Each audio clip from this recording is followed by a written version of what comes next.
The pre-dawn air tasted like freedom and fear in equal measure as Theresa Ellsworth slipped through her bedroom window.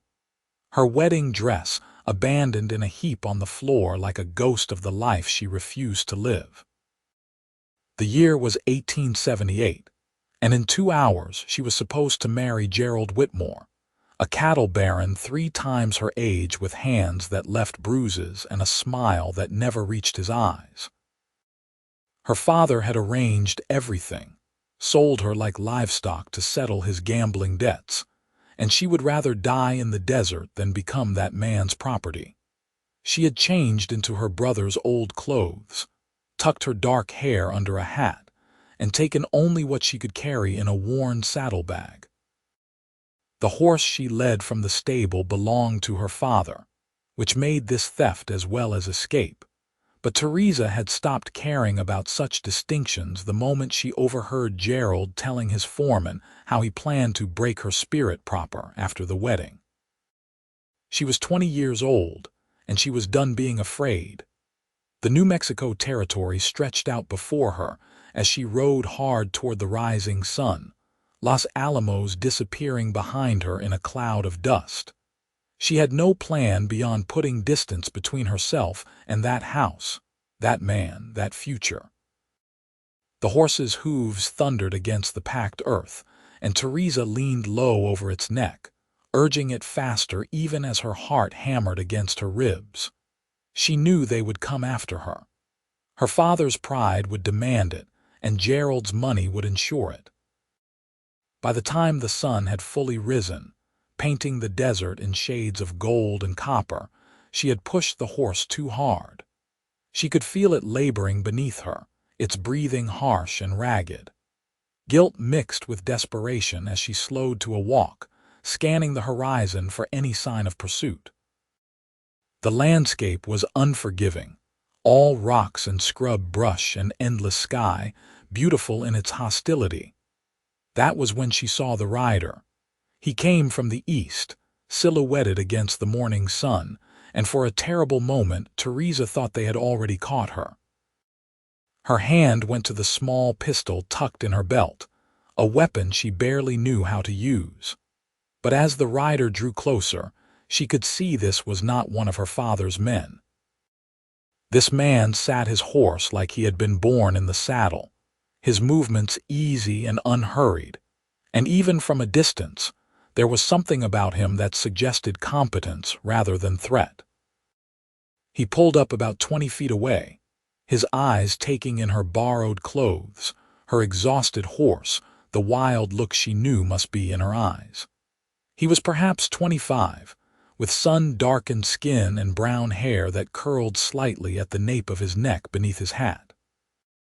His face was lean and weathered, with the kind of lines that came from squinting into too many sunrises, and his gray eyes were sharp but not unkind. "That horse is about done," he said, his voice carrying easily across the distance. It was a statement of fact, not judgment. "I know," Theresa said, hating how her voice shook. "I had to." He studied her for a long moment, and she could almost see him putting together the pieces. Young woman in men's clothes, riding like the devil himself, was on her heels, heading away from Los Alamos at dawn. His gaze flicked to the horizon behind her, then back to her face. "Someone following you, they will be. Soon." He nodded slowly as if this confirmed something, then he turned his horse, gesturing toward a cluster of rocks about a mile to the north. "There is a canyon that way.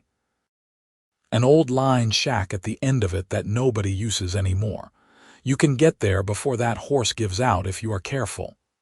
"Why would you tell me that?" Theresa asked, suspicion and hope warring in her chest. "Because you look like you need it," he said simply. Then he touched the brim of his hat and started to ride away. "Wait," she called after him, and he paused. "What's your name?" "Nathan Hayes," he said. "And you should get moving. Dawn has a way of bringing out search parties." He rode off before she could respond, heading south while she turned north toward the canyon he had mentioned. Theresa did not know why this stranger had helped her, but she was not foolish enough to ignore the gift. She urged her trembling horse forward, whispering apologies and promises into its ears. The canyon was narrow and twisting, the kind of place that could hide a dozen men or a dozen secrets. The walls rose high on either side, red stone that looked like it had been carved by ancient waters. At the end, just as Nathan Hayes had said, stood a weathered-lined shack. It was barely more than 4 walls and a roof, but it was shelter and, more importantly, it was hidden. Theresa dismounted and led the horse inside. There was enough room for both of them, and she set about rubbing the animal down with handfuls of dry grass, trying to ease the damage she had done. The horse nuzzled her shoulder weakly, and tears burned in her eyes. She had never been cruel to animals before. Fear had made her reckless. She had just finished giving the horse water from her canteen when she heard hoofbeats outside. Terror locked her muscles as she reached for the pistol, pressing herself against the wall beside the door. Had Nathan Hayes betrayed her? Had he ridden straight to her pursuers and told them where to find her? But it was Nathan himself who appeared in the doorway, leading a second horse laden with supplies. He paused when he saw the gun in her hand, but he did not reach for his own weapon. "Easy," he said, his voice calm. "Just thought you might need some things. Food, water, blankets. That shack is not much, but it will keep you hidden for a while." "Why are you helping me?" Theresa demanded, the gun wavering in her grip. "You do not even know me." "I know enough," Nathan said. He moved slowly, deliberately, unloading supplies from his horse. "I know you are running from something bad enough to risk dying in the desert. I know you are not a criminal because criminals do not look that scared. And I know that whatever is chasing you, it is not something you deserve." "How could you possibly know that?" He turned to look at her then, and something in his expression made her breath catch. "Because I have spent enough time around bad men to recognize when someone is trying to escape them." Theresa lowered the gun slowly, though she did not put it away. "They are going to come looking. My father and the man I was supposed to marry, they have money and men, and they will not stop." "Then it is a good thing this canyon is not on any map," Nathan said. He finished unloading and turned to face her fully.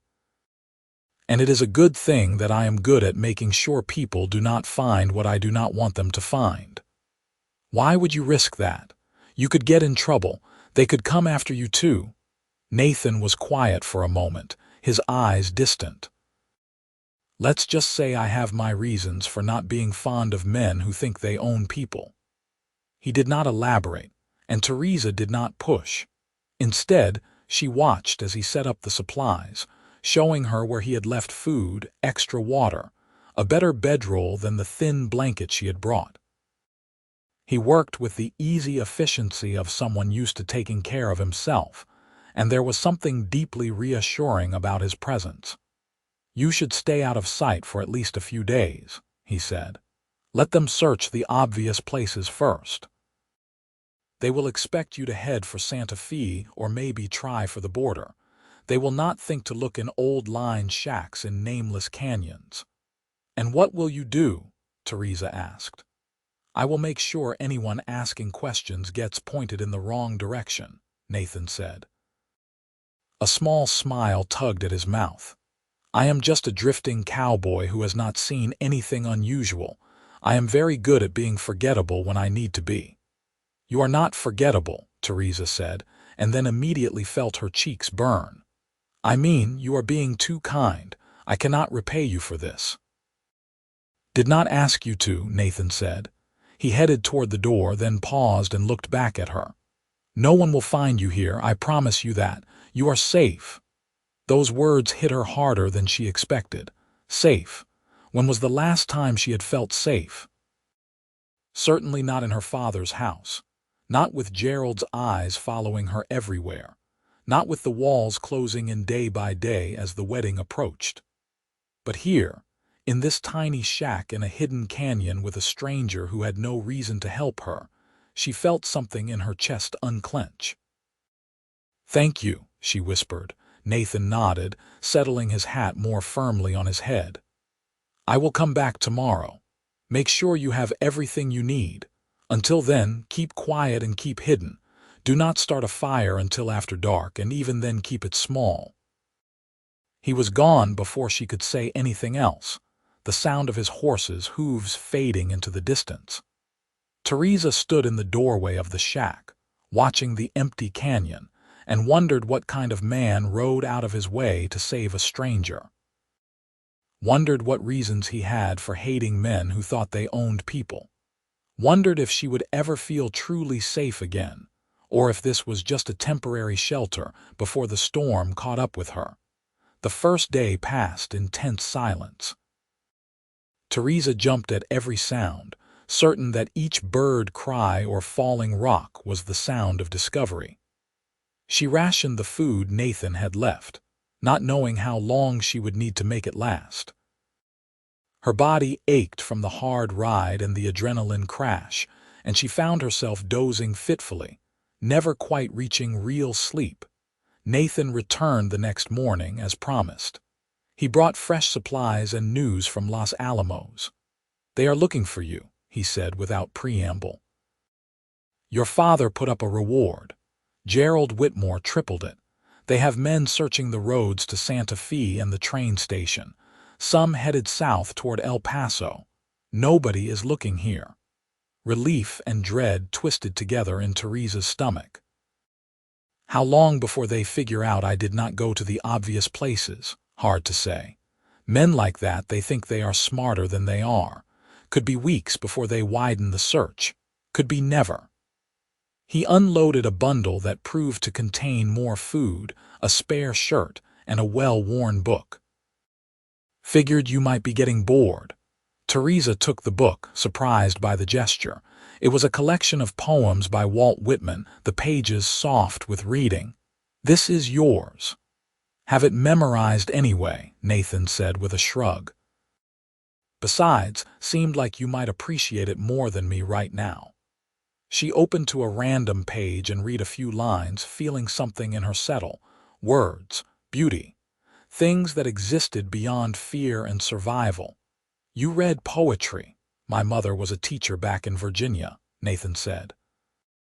"Before the war, she made sure I could read more than just cattle brands and playing cards." "Was." Theresa caught the past tense.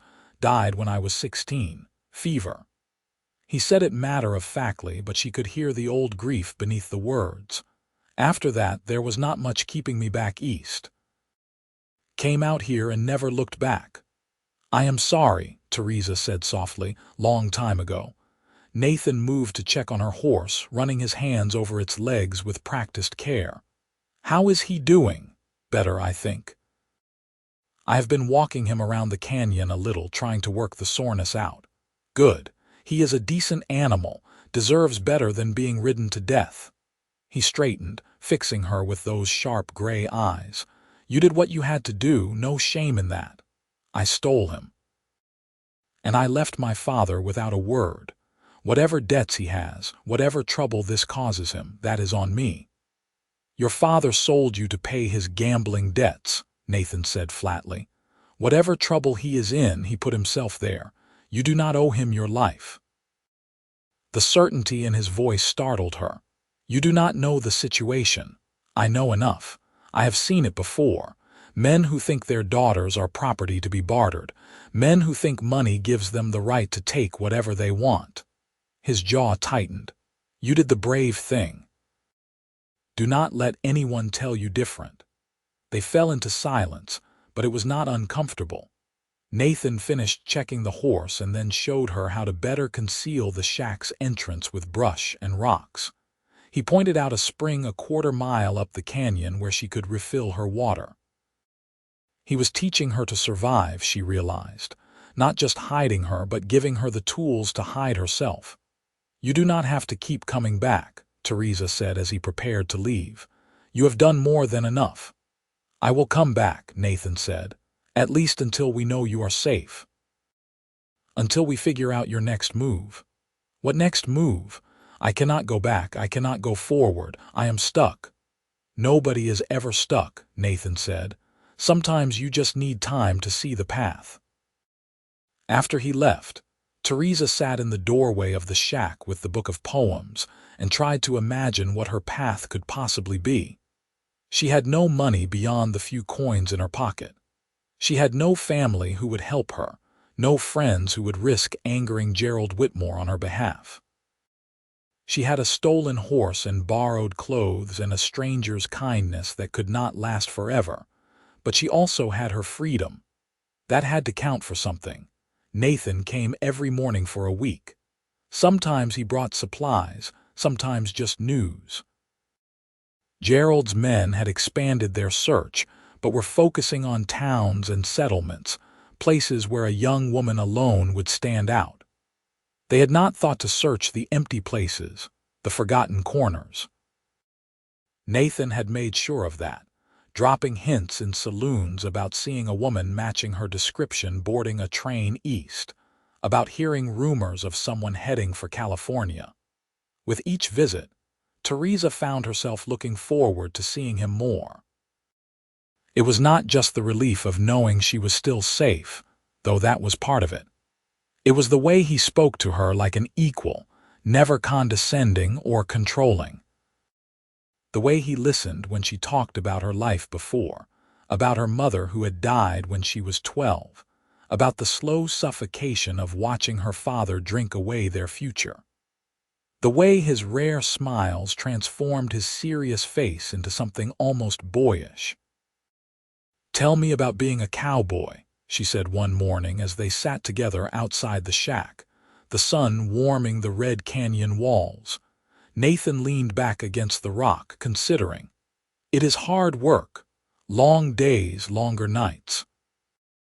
You spend more time with cattle than people, which suits some folks just fine. The pay is not great, but you are outside, you are moving, you are not tied to one place. Do you work for one of the ranches around here? I do seasonal work.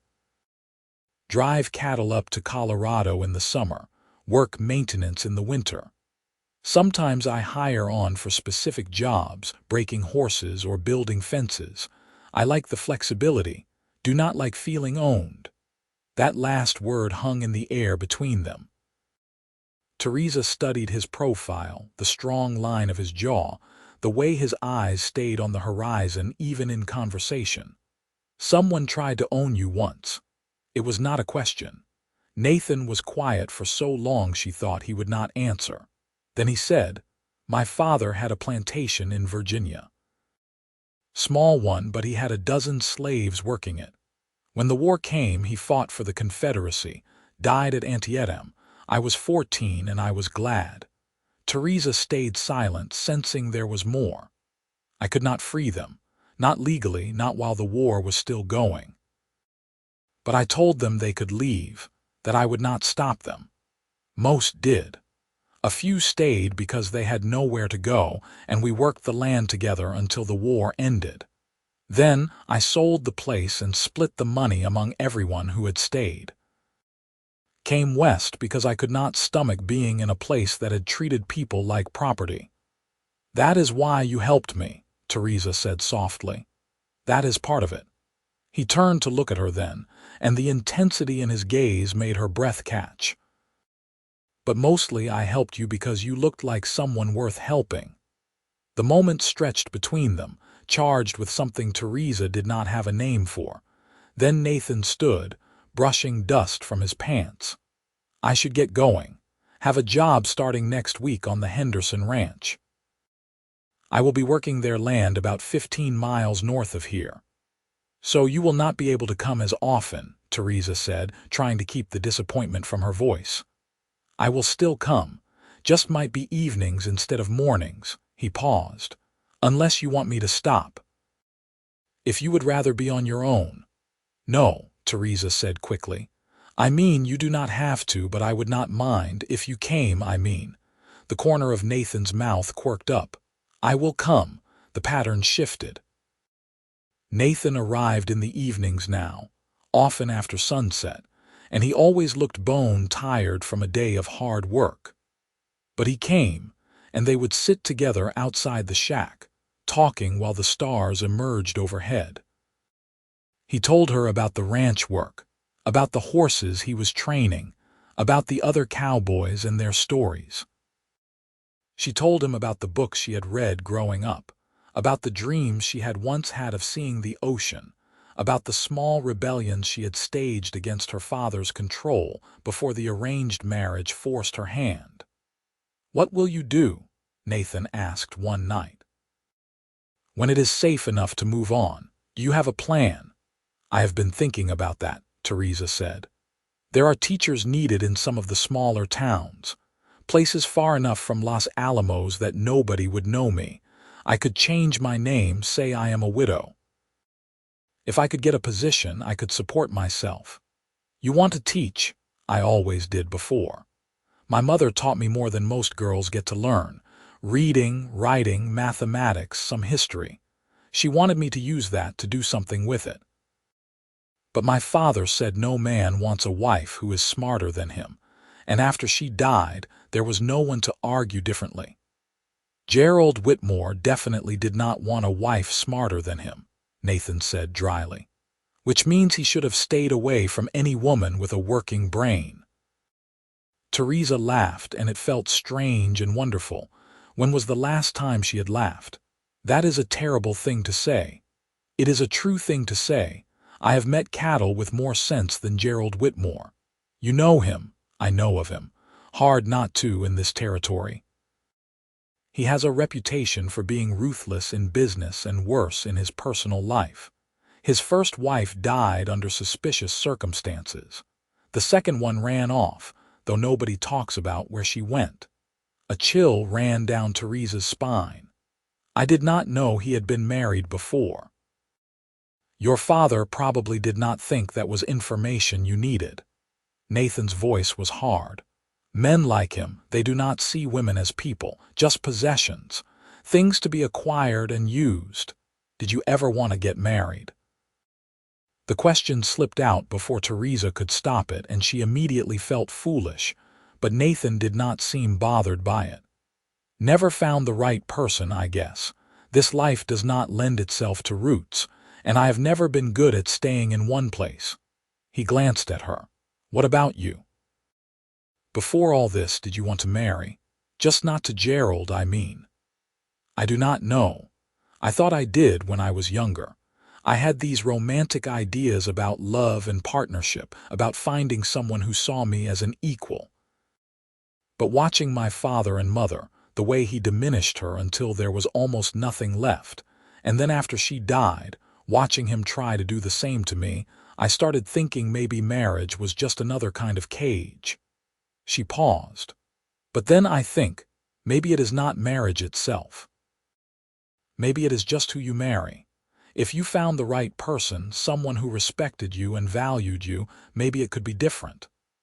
I think you are right, Nathan said quietly. It is all about finding the right person. Their eyes met in the darkness, and Theresa felt something shift between them. It was not just gratitude anymore, not just the bond of savior and saved. It was something deeper, something that made her pulse quicken and her breath come faster. She had known this man for barely 2 weeks, and yet she felt more seen by him than she ever had by anyone in her life. Nathan looked away first, clearing his throat. It is getting late. I should head back before it is too dark to ride safely. Be careful, Theresa said. Always am. But he did not leave immediately. Instead, he reached out and briefly squeezed her hand, his palm warm and calloused against hers. Then he was gone, riding off into the night, and Theresa sat in the darkness, pressing her hand to her chest, feeling her heart race. She was falling in love with him. The realization should have terrified her, but instead it felt like waking up, like stepping out of a dark room into sunlight. She barely knew him, and yet she knew him in ways that mattered. She knew his kindness, his integrity, his quiet strength.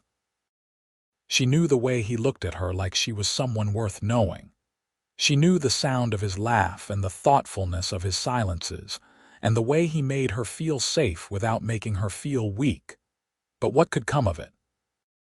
She was a fugitive, hiding in a canyon, still technically engaged to another man even if she would rather die than honor that arrangement. Nathan was a drifter, a cowboy with no roots and no plans to put any down. Even if he felt the same way and she had no idea if he did, what kind of future could they possibly have? The next evening, Nathan arrived with news that changed everything. "Gerald Whitmore got arrested," he said without preamble. Theresa stared at him. "What?" "Turns out he had some shady land deals going. The territorial marshal has been investigating him for months, and they finally had enough evidence to bring charges. He is being held in Santa Fe awaiting trial." Nathan's expression was grim. "They are also looking into his first wife's death. Seems there are some questions about that situation that never got properly answered. So he is gone. He cannot come after me. Not himself, no, but your father is still looking. The reward is still active." Theresa sank down onto the step of the shack, her mind reeling. "I do not have to marry Gerald. He cannot make me now." "No one could ever make you," Nathan said. "But this makes it easier. This means you can start thinking about what comes next without that particular threat hanging over you. My father will still want me back. To arrange another marriage to trade me for his debts again. Then you do not go back to your father." "I have no money, Nathan, nowhere to go. I cannot hide in this canyon forever." "No, but you can do what you said. Find a teaching position somewhere far from here. Start over." He paused.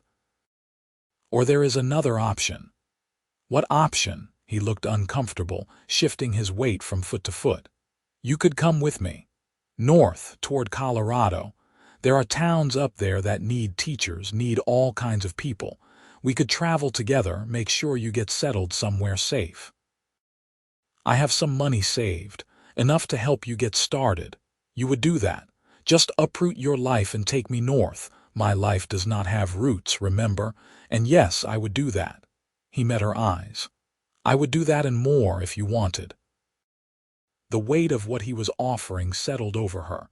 It was not just money or protection or travel. It was a choice, a future that she got to decide.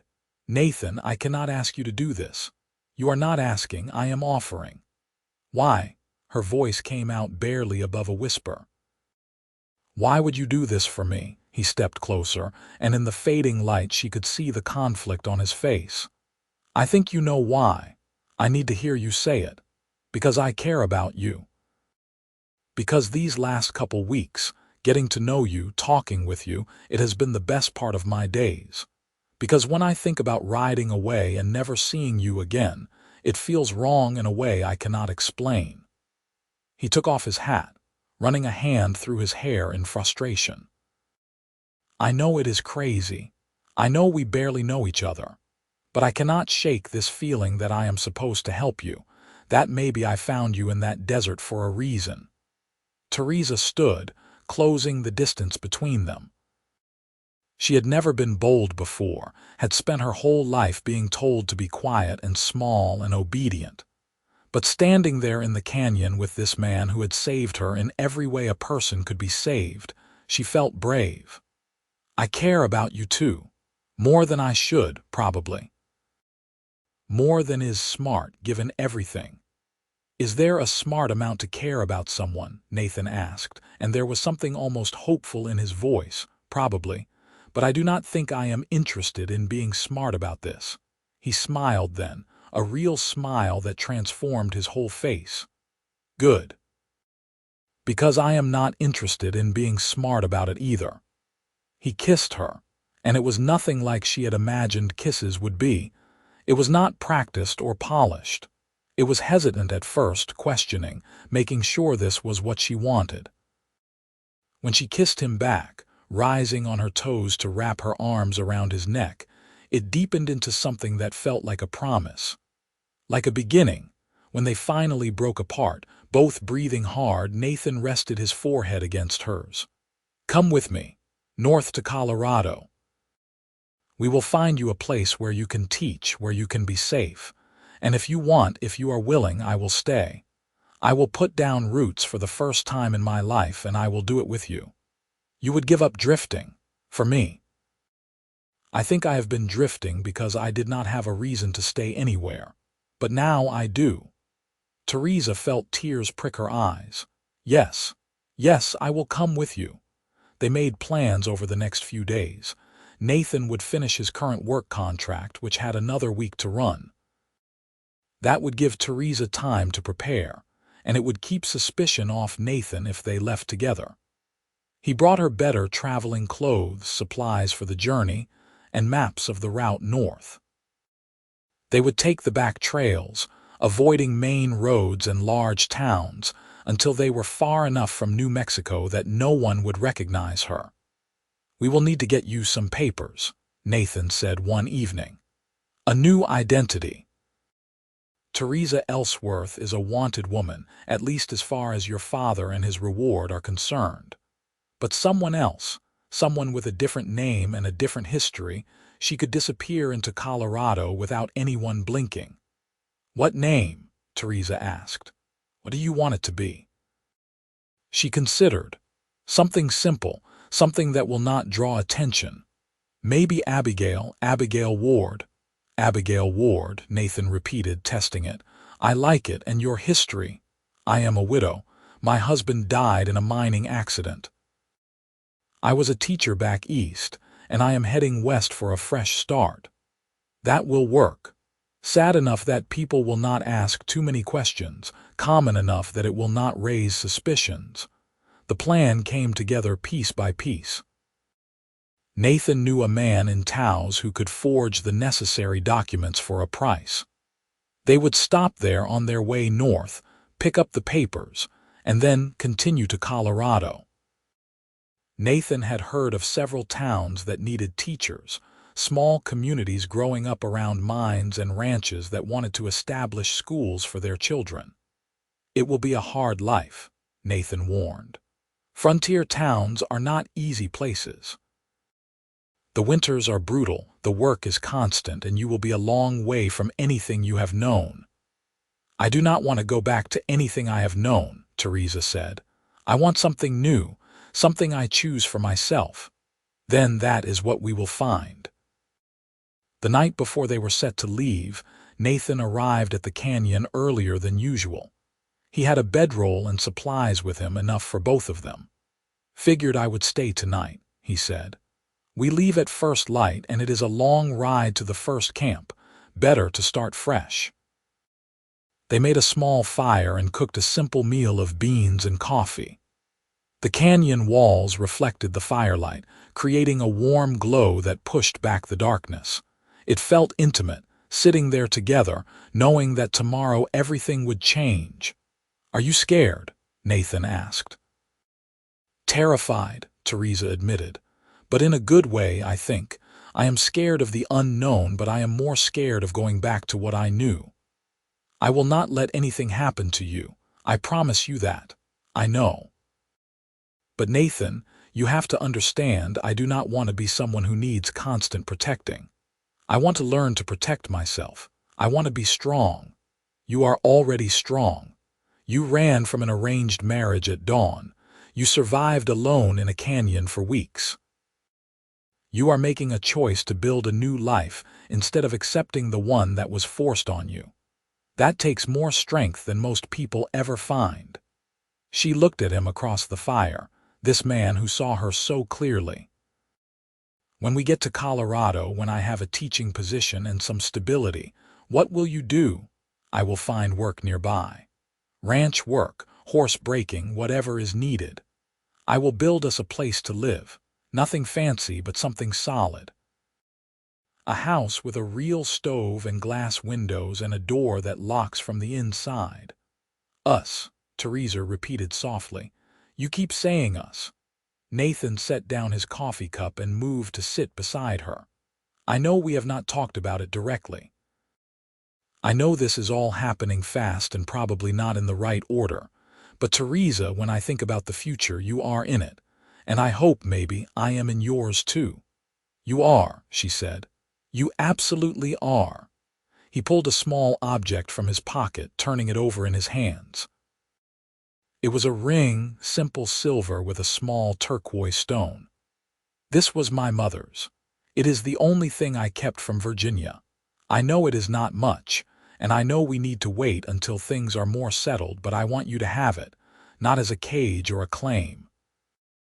As a promise that I am choosing you every day for as long as you will have me. Theresa took the ring with shaking hands. It was beautiful in its simplicity, worn smooth by years of wear. Nathan Hayes, are you asking me to marry you? I am asking if you will let me be part of your life. However that looks, whatever that means. If marriage is what you want someday, then yes, I am asking. But if you want something else, something different, I am asking that too. I am just asking to be with you. She slipped the ring onto her finger. It fit perfectly, like it had been waiting for her. I want to marry you. Not right away, not until we are settled and safe and I have had time to be my own person for a while. But yes, someday I want to marry you. Nathan kissed her, and it was different from their first kiss. It was not tentative or questioning. It was certain. A claiming that went both ways, a recognition that they were choosing each other against all odds and logic. They lay together that night under the stars, wrapped in blankets by the dying fire. It was not a night of passion but of comfort, of two people finding safety in each other's arms. Theresa fell asleep listening to Nathan's heartbeat, feeling more at peace than she had in years. They left at dawn, as planned. The ride north was long and often difficult, but it was nothing like Theresa's panicked flight from Los Alamos. They traveled steadily but not desperately, stopping to rest the horses and to camp in hidden places. Nathan taught her how to read the land, how to find water and shelter, how to move without leaving obvious tracks. He was teaching her to survive, and she was a quick student. In Taos, they met with Nathan's contact, a grizzled old printer who asked no questions and produced papers that looked official enough to pass any inspection. Abigail Ward now existed on paper, complete with a teaching certificate from a school in St. Louis and documents showing her marriage and widowhood. New life, the printer said as he handed over the papers. Whoever you were, she is gone now. Be careful with this second chance. I will, Theresa promised. They continued north into Colorado, following the front range of the Rockies. The landscape changed as they traveled, becoming greener and more lush. The air grew colder at night, and snow still capped the highest peaks even in summer. It was beautiful in a way that made Theresa's chest ache. This was freedom. This was possibility. They passed through several small towns, inquiring about teaching positions. In a settlement called Silverbrook, nestled in a valley between two ranges, they found what they were looking for. The town had been established 3 years prior around a silver mine, and it was growing fast. They had children who needed education and no teacher to provide it. The mayor, a stern woman named Margaret Chen, whose husband ran the general store, interviewed Theresa in her parlor. She asked about teaching philosophy, about discipline, about curriculum. Theresa answered honestly, drawing on everything her mother had taught her and everything she had learned from books.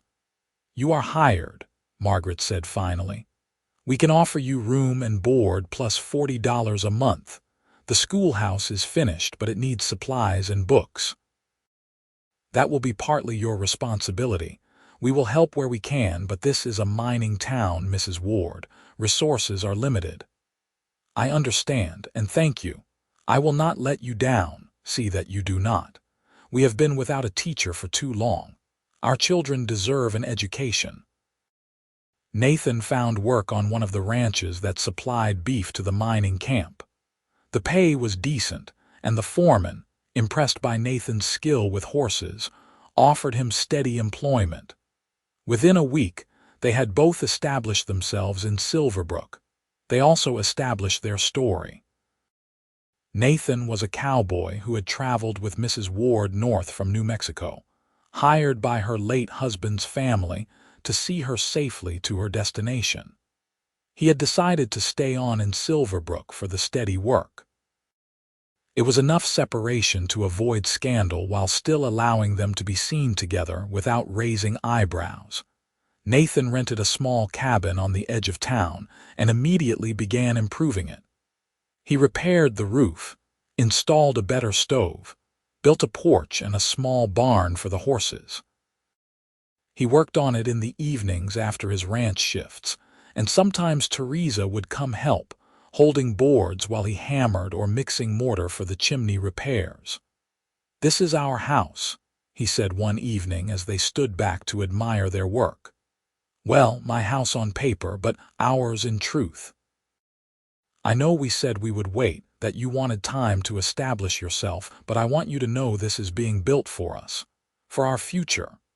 "I know," Theresa said, leaning against his side.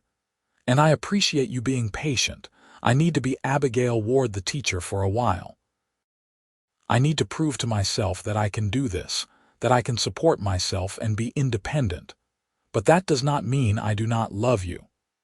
"I love you too," Nathan said.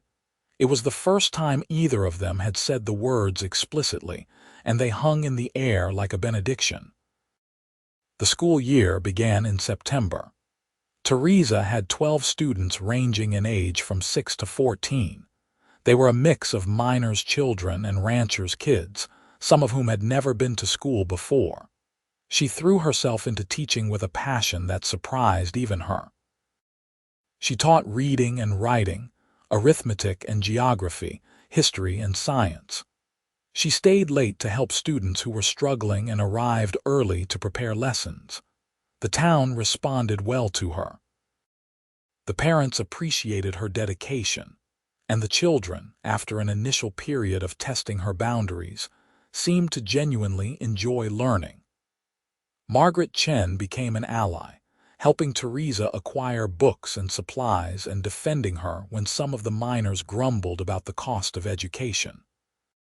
Nathan, meanwhile, had become indispensable at the ranch. He had a gift for training horses, a patience and understanding that resulted in well-broken animals without breaking their spirits. The ranch owner, an older man named Thomas Henderson, began talking about making Nathan his head wrangler. "He is offering me a permanent position," Nathan told Theresa one Sunday afternoon as they walked along the creek that ran through the valley. "Good pay, a percentage of the profits from horses I train and sell. It would mean stability, real roots." "What do you want to do?" Theresa asked. "I want to take it. I want to stay here with you and build something that lasts." He paused. "But I want to make sure you want that too. If you need to move to find a bigger town or a better position, I will go with you. The ranch can find another wrangler." "I do not want to move. I like Silverbrook. I like my students. I like the idea of staying in one place long enough to see the children I teach grow up." She squeezed his hand. "I like the idea of building something that lasts with you. Then that is what we will do." As autumn turned to winter, they fell into a rhythm. Theresa taught during the day and often had students staying after for extra help. Nathan worked at the ranch, training horses and managing the small herd. On Sundays, they were together, walking or riding, talking for hours about everything and nothing. The town had accepted their courtship, understanding that a widow needed time before remarrying but seeing nothing inappropriate in a respectable friendship. It was Margaret Chen who finally said what everyone was thinking. "Mrs. Ward, I am going to speak plainly because that is my way," she said one afternoon when Theresa stopped by the general store for supplies. "You and Mr. Hayes are clearly in love. The whole town can see it, and while I appreciate your sense of propriety, you have been here 6 months now. You have established yourself as a fine teacher. There is no shame in moving forward with your life." Theresa felt her cheeks warm. "I appreciate your concern, Mrs. Chen, but Nathan and I are in no hurry." "Well, perhaps you should be. Winter is coming, and that cabin of his is small but well built. Be ashamed to have it sit half empty when you could be making a proper home there." Margaret fixed her with a knowing look. "I am not suggesting anything improper. I am suggesting marriage, girl. Make it official. You have mourned your first husband long enough. Are you ordering me to get married?" Theresa asked, amused despite herself. "I am suggesting that happiness is not something you should postpone indefinitely. You have both been given a second chance at life. Take it." That evening, Theresa brought up the conversation with Nathan. They were sitting in his cabin, now their cabin in everything but official name, watching the first snow of the season fall outside the window. "Margaret thinks we should get married," she said. "Does she now?" Nathan looked amused. "And what do you think?" "I think she is right. I wanted time to establish myself, to prove I could be independent, and I have done that. I have a position I love, respect in the community, my own income. I am not the same frightened girl who ran from her father's house." She turned to face him fully. "I am ready, Nathan. If you still want this. If I still want this. Theresa, I have wanted this since the day I met you in the desert. I have been waiting for you to be ready, and I would have waited years more if that was what you needed. But if you are saying you are ready now, then yes. Yes, let us get married." They were married in December, in the small church in Silverbrook with the whole town in attendance. Theresa wore a simple blue dress that Margaret had helped her sew, and Nathan wore his best shirt and a new vest. The Reverend, a kind-faced man named Samuel Patterson, performed the ceremony with warmth and humor, and when Nathan kissed his bride, the congregation erupted in cheers. The town threw them a celebration at the community hall. There was food and music, dancing and laughter. Theresa danced with Nathan, with her students' fathers, with Thomas Henderson and the mine foreman, and even grumpy old John Miller who ran the assay office. She felt wrapped in community, in belonging, in a kind of joy she had never imagined possible. "Happy?" Nathan asked as they swayed together to a slow song. "Happier than I knew I could be," Theresa said honestly. "Sometimes I think about that morning, running away in the darkness, terrified out of my mind. And I think about how if I had not run, if I had not taken that risk, none of this would have happened. I would not have met you. I would not have this life. I think about finding you in the desert," Nathan said. "How easily I could have ridden a different direction, been in a different place. How many small choices had to line up perfectly for us to meet. It feels like fate. You believe in fate. I believe we were supposed to find each other. I believe some things are meant to be." They left the celebration eventually, walking through the snow-covered streets to their cabin. Inside, Nathan had prepared a fire that filled the room with warmth and light. It was their first night as husband and wife, and while there was anticipation, there was also ease. They had been building toward this moment for months, learning each other in all the ways that mattered. Nathan was gentle and patient, taking his time, making sure Theresa felt safe and cherished. It was her first time with anyone, and while there was some awkwardness, there was also joy. They laughed together and whispered words of love and discovered each other with a tenderness that made Theresa cry. "Are you okay?" Nathan asked, concerned, wiping the tears from her cheeks. "I am perfect," she said. "I am just so happy and so grateful. For you, for this, for everything." He kissed her forehead, her cheeks, her lips. "I am the grateful one. You could have chosen anyone, gone anywhere, but you chose me." "You chose me first," Theresa reminded him. "You saw me in that desert and you chose to help a stranger. Best choice I ever made." They fell asleep tangled together, the fire burning low, snow falling softly outside. Theresa had never felt so safe, so loved, so completely at home. The winter was long and harsh, as winters in the Colorado mountains tended to be. The school closed for 2 weeks in January when the snow got too deep for children to safely travel, and Theresa spent those weeks working on curriculum and improving her teaching materials.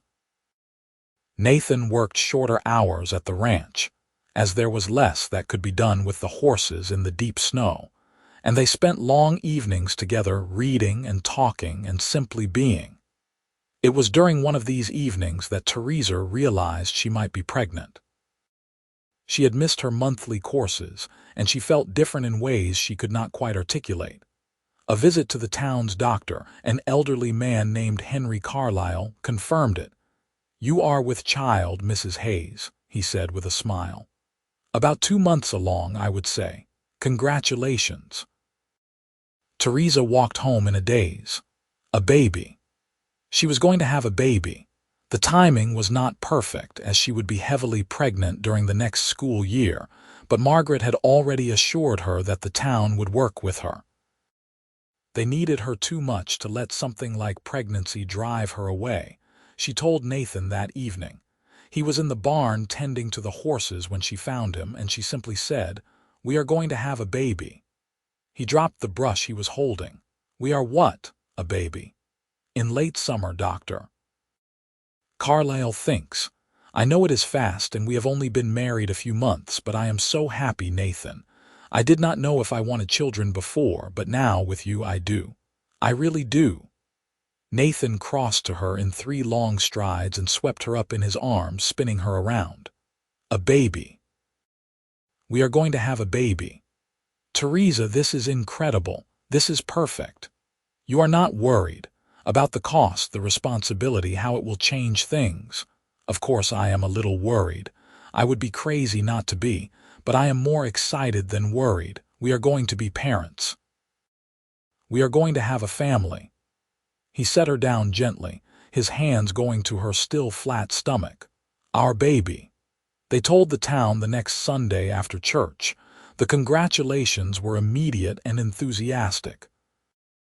Margaret insisted on organizing a quilting bee to make baby blankets, and several of the ranch wives offered advice and hand-me-down baby clothes. Theresa felt overwhelmed by the generosity, by the way the community had embraced them. As spring arrived and the snow melted, Theresa's pregnancy became more visible. She continued teaching, adapting her routines as her body changed. The students were fascinated and asked endless questions about the baby, which gave her an opportunity to teach basic biology and anatomy. Nathan threw himself into preparing. He built a cradle from wood he had been seasoning all winter, carving it with care and sanding it smooth. He added a room onto the cabin for the nursery, working evenings and weekends to get it finished before the baby arrived.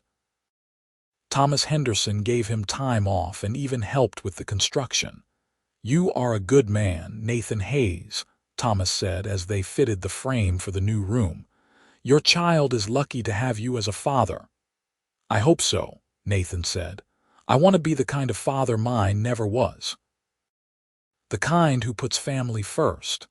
From what I have seen, you already are." The baby came in late August during a thunderstorm that rattled the windows and made the cabin shake. Dr. Carlyle and Margaret Chen were both there to help, and after hours of labor that tested Theresa's strength in ways she had never imagined, she delivered a healthy baby boy. "He is perfect," Nathan whispered, holding his son for the first time. Tears streamed down his face as he looked at the tiny, red-faced infant. "Theresa, he is absolutely perfect." "What should we name him?" Theresa asked, exhausted but elated. "I was thinking Samuel, after the reverend who married us, and for my mother's father, Samuel Hayes." "Samuel Hayes," Theresa repeated, testing it. "It is perfect. He is perfect." Samuel was a good baby, as babies went. He cried when he was hungry or needed changing, but was generally content.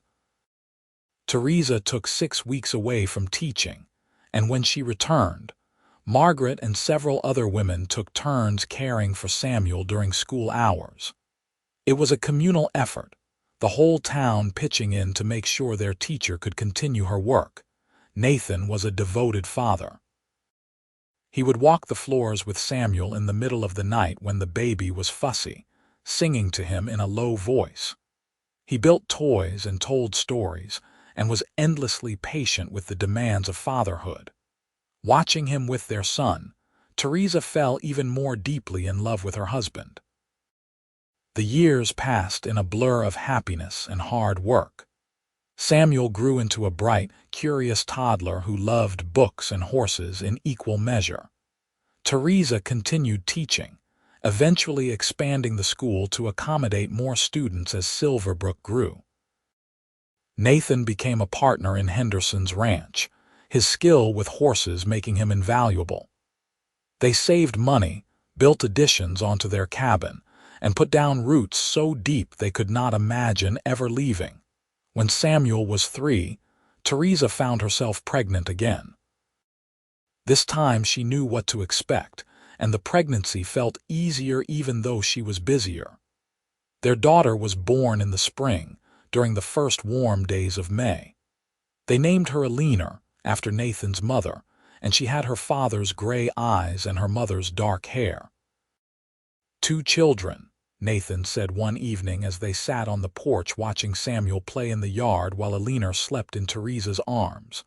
We have 2 children, a house, a community that cares about us. Sometimes I have to pinch myself to believe this is real. I know what you mean, Theresa said. Sometimes I still dream that I am back in Los Alamos, trapped in that life. And then I wake up here with you and our children, and I remember that I am free, that I chose this. We chose each other, Nathan corrected. He put his arm around her shoulders, pulling her close. And I would choose you again every single day. Life was not always easy. There were hard winters and dry summers, illnesses and injuries, conflicts in town that needed resolving. But through it all, Nathan and Theresa faced everything together.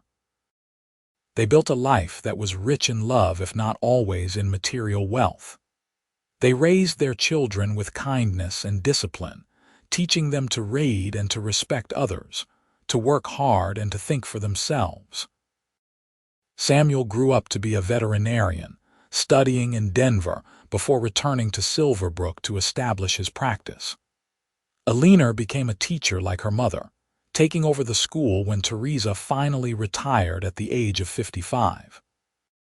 Both children married and had families of their own, giving Nathan and Theresa a house full of grandchildren to spoil. As they grew older, Nathan and Theresa would sometimes sit together on their porch and talk about that morning in the desert. About how a moment of desperation had led to a lifetime of love. About how running away had really been running towards something, even if they had not known it at the time. Do you ever regret it? Nathan asked one evening when they were both in their 60s, their hair gray and their faces lined with age and laughter. Leaving everything behind, starting over with nothing. Never, Theresa said firmly. What did I leave behind? A father who saw me as property, a man who would have hurt me, a life that was slowly killing my spirit. I left behind nothing worth keeping.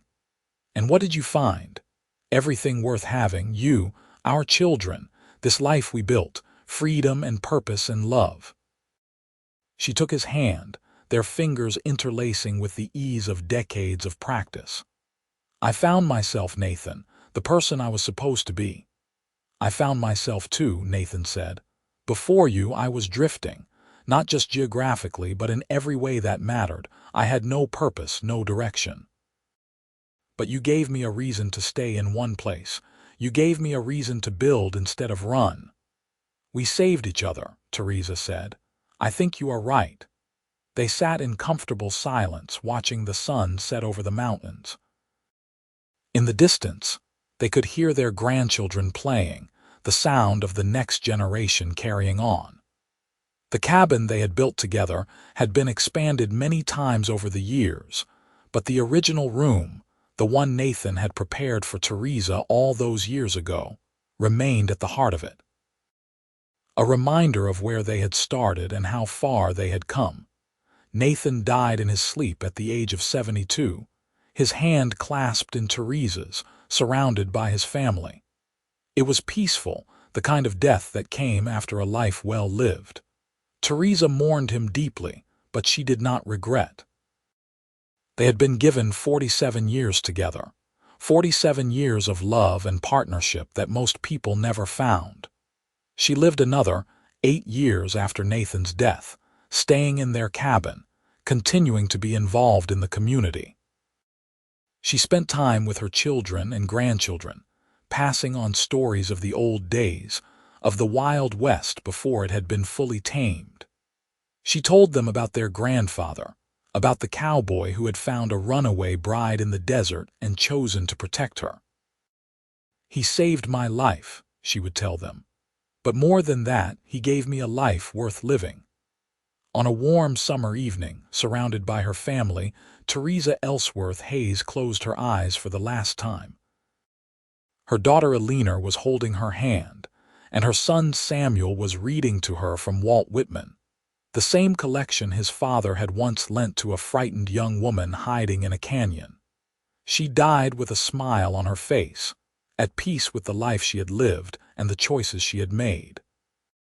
And if anyone had asked her in those final moments whether she regretted running away at dawn all those years ago, she would have said the same thing she always did: never. Because that morning, that desperate flight into the desert, had been the beginning of everything. It had been the moment she chose herself, chose freedom, chose the possibility of love over the certainty of suffering. And it had led her to Nathan, to Silverbrook, to a life filled with teaching and learning, with children and grandchildren, with community and purpose and deep, abiding joy. She had run from an arranged marriage at dawn, and a cowboy had hidden her and said, "No one will find you." And he had been right. They had not found Theresa Ellsworth, that frightened girl running from a forced marriage. Instead, they had found something else entirely. A teacher, a wife, a mother, a pillar of her community. A woman who had chosen her own path and walked it with courage and grace. In the end, that was what mattered. Not the running, but the arriving. Not the fear, but the love that had conquered it. Not the arranged marriage she had escaped, but the chosen marriage she had embraced with her whole heart. The town of Silverbrook mourned Theresa's passing. They held a memorial service that filled the church to capacity, with people standing in the aisles and spilling out onto the lawn. Students she had taught over the decades, now grown with children of their own, stood up to share stories. Her children spoke of her strength and her kindness. The current mayor, one of her former students, declared a day of remembrance in her honor. They buried her next to Nathan in the cemetery on the hill overlooking the valley. The headstone was simple, bearing both their names and a single line that Elena had chosen. They chose each other and chose well. Years later, historians studying the settlement of Colorado would come across the story of Abigail Ward, the teacher who had helped establish education in Silverbrook. They would note her dedication, her impact on the community, her 47-year marriage to Nathan Hayes. But they would never know about Theresa Ellsworth, about the arranged marriage and the dawn escape, about the hidden canyon and the cowboy who had promised safety. That story lived on only in the family, passed down from generation to generation, as a reminder that sometimes the bravest thing you could do was run. That sometimes salvation came from unexpected places. That love could find you even in the desert, even when you were not looking for it, even when you had given up hope. And perhaps that was as it should be. Some stories were not meant for history books. Some stories were meant to be held close, treasured by those who understood their true meaning. The story of how Nathan and Theresa found each other was that kind of story. Personal and profound, a testament to the power of choosing yourself and the magic that could happen when two people decided to build a life together against all odds. Their great-grandchildren would grow up in a different world, one with cars and electricity and opportunities that Nathan and Theresa could never have imagined. But they would carry the legacy of that dawn escape and that hidden canyon. They would know that they came from people who had been brave enough to risk everything for freedom and love. They would understand that the best lives were the ones you chose for yourself, not the ones that were chosen for you. And on quiet evenings, when the sun set over the Colorado mountains in shades of gold and crimson, you could almost imagine that somewhere in the fading light, two spirits were sitting together on a porch. A teacher and a cowboy, holding hands and watching the world they had helped build continue on without them. Still choosing each other, still grateful for that morning in the desert when everything had changed. Still in love, forever and always, in the way that only the truly fortunate ever found. The cabin they had built stood for another 50 years, eventually becoming a historical landmark. Visitors would walk through the rooms and marvel at the simplicity of life in the Old West. They would see the cradle Nathan had carved, the school books Theresa had used, the photographs of a large, happy family. But they would not know the full story, would not understand the courage and love that had filled those walls. That knowledge belonged to the family alone, a precious inheritance passed down with care. And perhaps that was the greatest legacy Nathan and Theresa left behind. Not buildings or wealth or fame, but the understanding that love was always worth fighting for, that freedom was always worth the risk, and that sometimes the best life was the one you built yourself, one choice at a time, in the company of someone who saw you and chose you and loved you exactly as you were meant to be loved.